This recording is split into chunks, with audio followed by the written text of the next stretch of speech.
These are our eyes. We see the world constantly moving. At the same time, we believe that every change that comes with it becomes an opportunity for us to help shape a better and healthier world.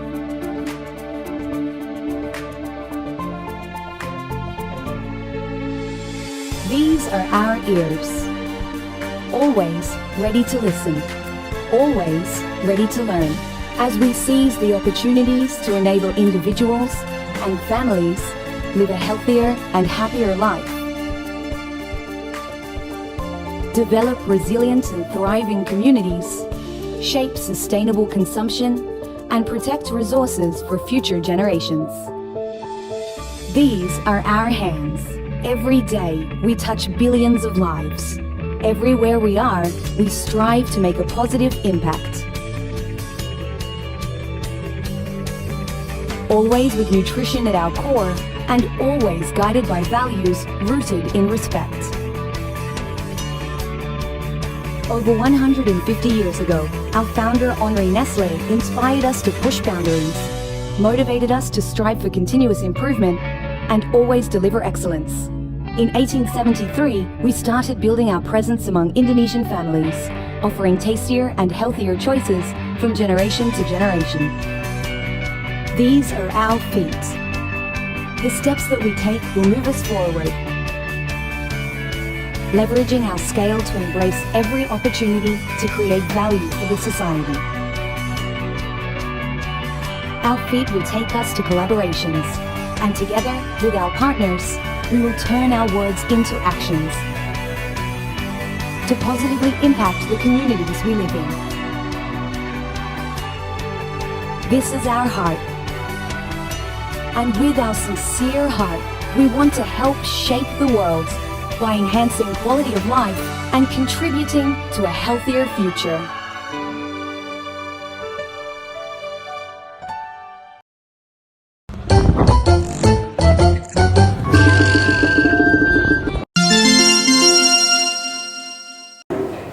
Oke guys, kembali lagi bersama saya Muhammad Mawan itu sebagai moderator Talkshow Open the Door. Kita akan kedatangan tamu dari PT Nestlé Indonesia guys.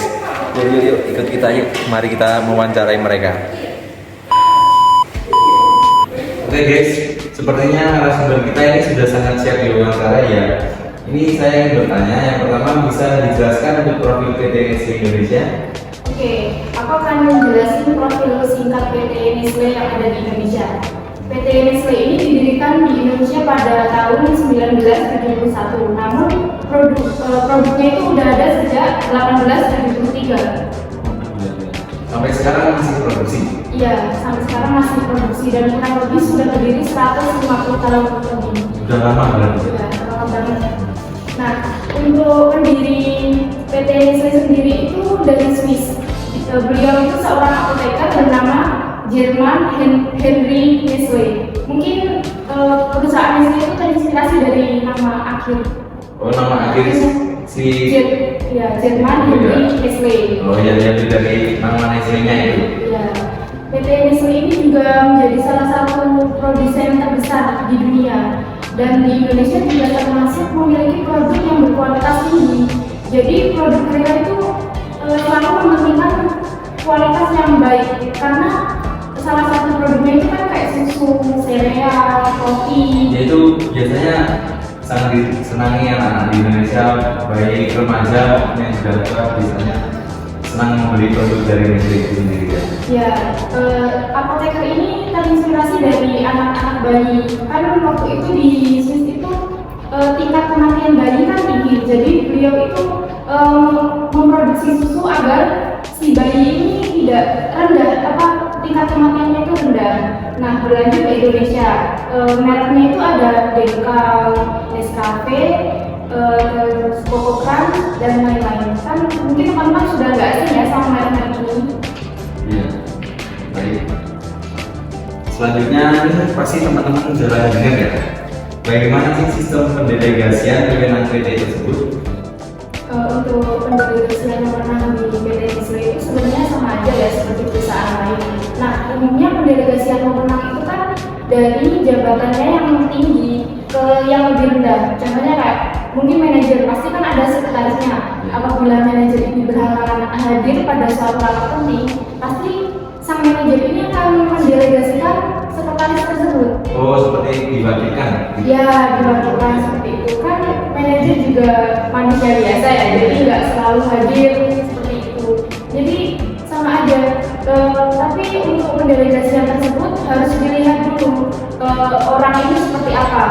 Contohnya mungkin sekretaris itu sudah bekerja lebih dari 1 tahun. Dilihat nih data kinerjanya dari awal sampai akhir.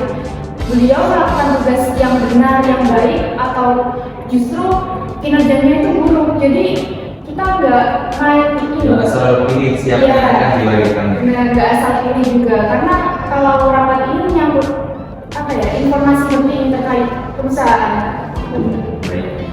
Dan berikutnya apakah ada motivasi tentang PT Nestle Indonesia? Baik, pertama-tama PT Nestle Indonesia itu mempunyai prinsip bisnis yaitu landasan budaya. Seperti yang dikatakan Mbak Nur tadi, jadi perusahaan kami itu telah berdiri sejak 150 tahunan yang lalu. Jadi pada suatu ketika tuh ya pernah Henry ini menemukan bubur bayi yang kami namai produk dengan nama Farin Latte. Jadi itu produk itu tuh terinspirasi dari pada saat itu Henry itu menyelamatkan bayi yang sakit dan seorang ibu yang menyusui gitu. Jadi menolong. Iya.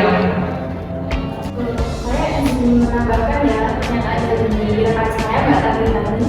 Kan Mbak Tati menjelaskan kalau si Henry ini, pendiri ini terinspirasi dari bayi-bayi yang ada di Swiss atau Jerman. Nah, awalnya itu beliau menemukan bubur yang dinamai latte tadi karena kebanyakan di sana ibu-ibu yang baru melahirkan itu kalau tidak sakit tidak mau menyusui bayinya, jadi terlantar. Sangat berbeda ya kan kayak di Indonesia gitu ya. Iya, para bayi itu terlantar dan karena masih bayi ya energinya itu kan dapat dari ASI. Jika tidak mendapatkan ASI pasti meninggal akhirnya. Karena hal tersebut si Henry ini juga akhirnya berinspirasi. Beliau mendapatkan inspirasi untuk menciptakan sebuah produk yang bisa menggantikan ASI tersebut. Nah, itu kayak gimana ya? Dia itu terinspirasi dari studi tersebut untuk menyelamatkan bayi yang baru lahir tetapi Tidak disusui oleh orang tuanya. Untuk oleh ibunya, ya, oleh orang tuanya masa dari bapaknya juga menyusui, nggak mungkin lah. Oke, kami tuh membangun bisnis ini atau perusahaan ini, kami tuh percaya bahwa perusahaan ini tuh mampu bertahan dengan cukup lama gitu. 150 tahun itu kan juga waktu yang sangat lama gitu kan. Oke, karena kita tuh sangat gimana ya? Membangun kepercayaan kepada para pemegang saham yang telah mempercayai perusahaan kami gitu, bahwa perusahaan kami itu dapat berjalan panjang dan dapat sangat berkembang ke depannya nanti. Oke, selanjutnya yaitu tentang motivasi perusahaan kami. Kenapa sih bisa sangat berjalan dengan cukup lama ini dan juga sangat berkembang? Yaitu yang pertama yaitu nutrisi kesehatan dan kesejahteraan. Jadi tuh kami tuh tidak hanya menciptakan produk gitu. Jadi tuh kita juga memikirkan kualitas atau nutrisi yang ada di dalam produk tersebut. Kenapa? Karena yang menikmati atau mengkonsumsi produk kami itu tidak hanya kalangan dewasa gitu. Jadi tuh anak-anak, remaja gitu kan juga menikmati gitu. Ya, banyak yang mengemari produk tersebut. Jadi tuh nggak mungkin kan kita menciptakan produk yang tembre gitu. Jadi tuh sangat terjamin gitu produk kami. Yang kedua yaitu jaminan kualitas dan keamanan produk. Jadi tuh pabrik kami tuh sangat gimana ya, higienis, berkualitas tinggi dan dapat dipercaya. Jadi tuh aman banget buat anak-anak, remaja gitu. Ya, jadi sangat memperhatikan produk tersebut. Iya. Ya. Biasanya kan ada produk yang kadang kemasannya agak jelas, Iya. kadang ada yang rasanya juga ada agak hambar gitu. Apalagi ada juga kan ya yang kayak produk murah tapi kualitasnya jelek gitu. Iya. Jadi kalau dari Nestle kan sudah sangat terjamin. iya, sangat sih. Iya. Oke. Selanjutnya yaitu kita juga ada motivasi yaitu berkomunikasi dengan konsumen. Jadi tuh PT kita itu juga menerima kritik dan saran gitu. Tidak gimana ya? Kita tuh sangat terbuka gitu bagi konsumen apabila konsumen dapat memberikan kita kritik atau saran agar kita itu dapat berkembang lagi gitu ke depannya. Atau apa saran? Oh gini, kami tuh butuh produk ini gitu buat bayi gitu, apa vitamin gitu. Kami tuh sangat open gitu dengan kritik-kritik itu, saran-saran itu. Jadi dari kritik dan saran yang tersampaikan itu bisa membuat PT itu sangat tertantang untuk Iya. memulai hal tersebut. Iya. Kita juga memperhatikan karyawan dengan rasa hormat gitu. Kita itu jadi tuh gimana ya? Kayak kesehatan, keselamatan kerja karyawan itu kita sangat aware gitu, sangat perhatikan gitu. Dan juga kita bekerja sama dengan petani-petani yang ada di sekitaran pabrik kita berdiri gitu. Jadi itu kita memberikan kayak edukasi kepada petani-petani yang ada di sekitar perusahaan kita agar petani-petani di sekitar perusahaan kita itu dapat berkembang dan juga memiliki wawasan yang luas gitu. Tidak hanya petani-petani yang hanya nanam langsung panen gitu. Jadi saling menguntungkan Iya. yang ada di sekelilingnya gitu, Iya. memberikan pengalaman dan Iya. kinerja yang lebih baik. Jadi tuh keberadaan perusahaan kita itu biar ada gunanya gitu, tidak acuh kepada masyarakat sekitar gitu. Iya. Oke, kita masuk ke pembahasan komunikasi. Untuk yang ada di rumah jangan bosan ya melihat podcast ini karena podcast ini itu membahas tentang perusahaan. Jadi siapa tahu dapat memotivasi yang ada di rumah. Jadi kayak kita kedepannya itu sudah tergambar ya. Bagi pertanyaan saya, bagaimana hubungan komunikasi PT Nestle dengan para konsumennya? Nah, di sini aku akan ngejelasin proses komunikasi di PT Nestle Indonesia. Terdapat strategi komunikasi dalam essence strategi bisnis CSV di PT Nestle Indonesia.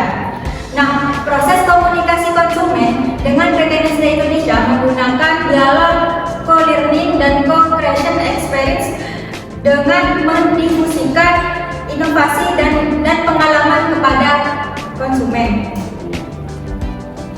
Elemen penting dan Ya mama ini kan agak grogi ya, harus sebutnya ngomong santai-santai karena ini bahasanya agak lanjut. elemen penting dalam proses komunikasi tersebut seperti kontak poin yang relevan dengan berbagai sharing kepada konsumen yang berakibatkan.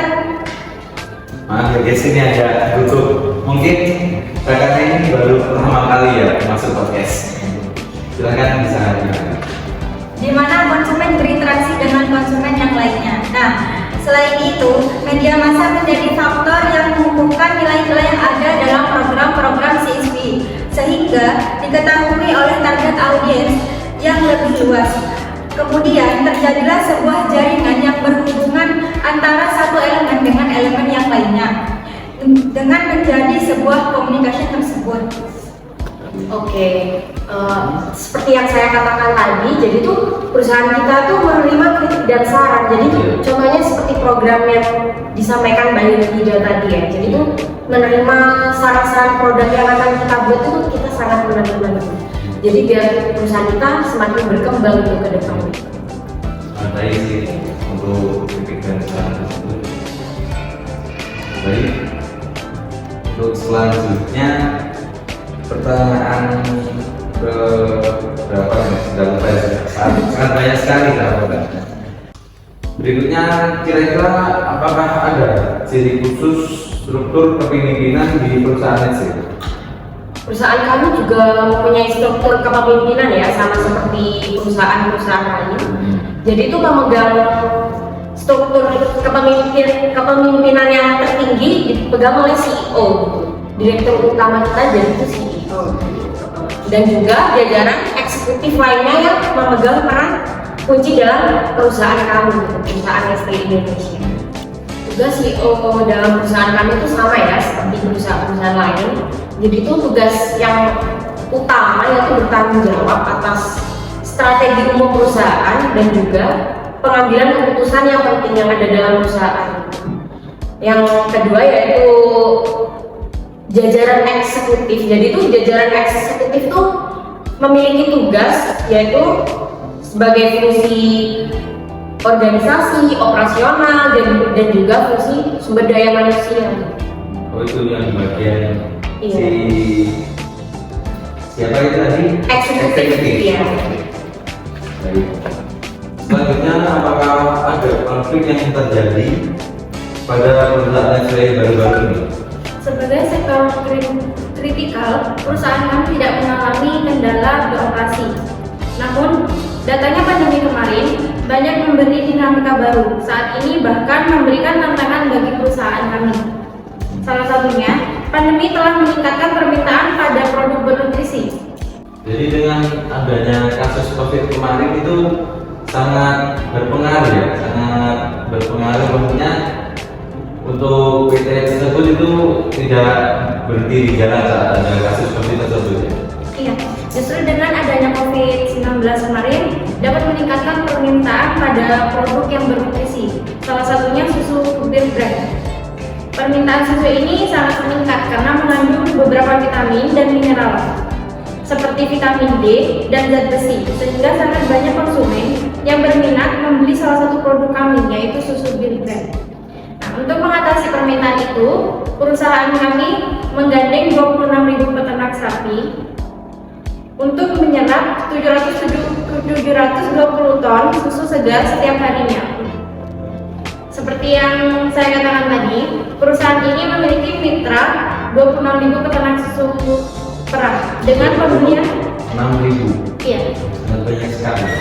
dengan pembelian setiap tahunnya berkisar 110 juta US dollar atau setara dengan 1,6 triliun Setiap tahun.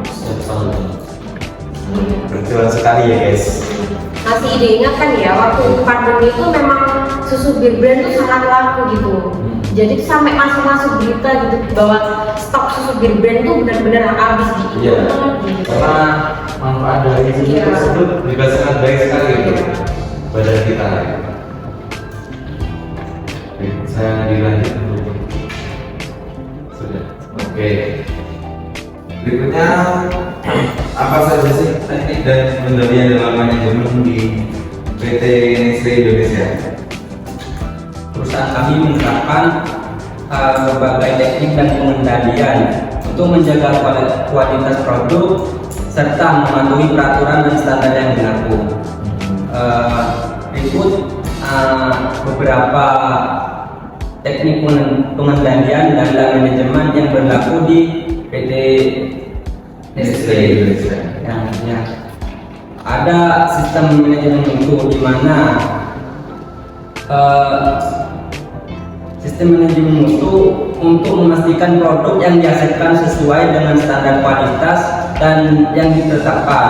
Terus ada juga pengendalian bahan baku, di mana mereka melakukan audit dan pemilihan pemasok yang memenuhi standar kualitas dan keberlanjutan. Perusahaan kami juga melakukan uji laboratorium untuk memastikan bahan baku yang diterima memenuhi spesifikasi yang ditetapkan sebelum digunakan dalam produksi. Oh, jadi sebelum disebarluaskan ke masyarakat, produk tersebut di lab terlebih dahulu ya, agar lebih steril lah. Dan kami sangat menjaga itu. Ya sangat baik sekali untuk Nestle ini ya, karena menjaga kebersihan, menjaga produk tersebut dan kerusakan apapun. Selanjutnya, kira-kira bagaimana sistem informasi manajemen PT Nestle diterapkan? Untuk sistem informasi manajemen di PT Nestle itu kita menggunakan 7 modul. Nah, ya 7 itu ada keuangan, persediaan, produksi, SDM atau sumber daya manusia, penjualan dan pemasaran, logistik dan distribusi, lalu yang terakhir adalah analistik bisnis. Nah, aku mau jelasin singkat-singkat saja dari masing-masing modul. Yang pertama adalah keuangan. Keuangan ini pasti sangat penting ya dalam perusahaan, karena data-datanya itu sangat dibutuhkan seperti laporan keuangan, laporan keluar masuknya uang, pengeluaran seperti itu, terus data gaji pada para karyawan. Itu sangat penting ya, karena sebuah data itu memang sangat penting. Iya, apalagi ini berhubungan dengan uang. Iya. Nah, untuk selanjutnya adalah persediaan. Persediaan sendiri ini yang maksudnya itu persediaan bahan baku di gudang. Jadi kalau tidak ada data, pasti nggak akan balance sama keuangan yang masuk ataupun yang keluar. Tidak seimbang. Iya, nggak seimbang. Takutnya ya mungkin ada kecurangan atau ada yang terlewatkan, itu dapat mempengaruhi perusahaan juga. Nah, selanjutnya adalah produksi. Kalau produksi ini mungkin catatannya dari awal produksi, perencanaan produksi, prosesnya sampai akhir itu harus runtuh. Harus tertata, harus urut gitu ya. Iya, karena kalau nggak runtuh itu laporannya juga kurang bagus ya. Nanti petinggi-petinggi kita pasti Nggak percaya. ya, seperti itu. Dan kalau ada data produksi kan konsumen juga percaya, oh ini tadi kan sudah dijelaskan kayak higienis bersih itu ada buktinya. Selanjutnya adalah sumber daya manusia. Sumber daya manusia ini seperti ini, kita juga mengkhawatirkan para karyawan kita. Jadi karyawan itu nggak harus dituntut kerja terus kayak kerja paksa, kerja lebih juga. Kalau ada yang cuti, ada acara, sakit atau Itu apa, masih diperbolehkan. iya tuh kan, karena perusahaan kita itu memanusiakan manusia. Oke, saya lanjutkan ya. Tadi penjualan dan pemasaran. Nah, sudah saya jelaskan pada keuangan tadi kan data yang keuangan yang masuk dan keluar itu harus tertulis semua.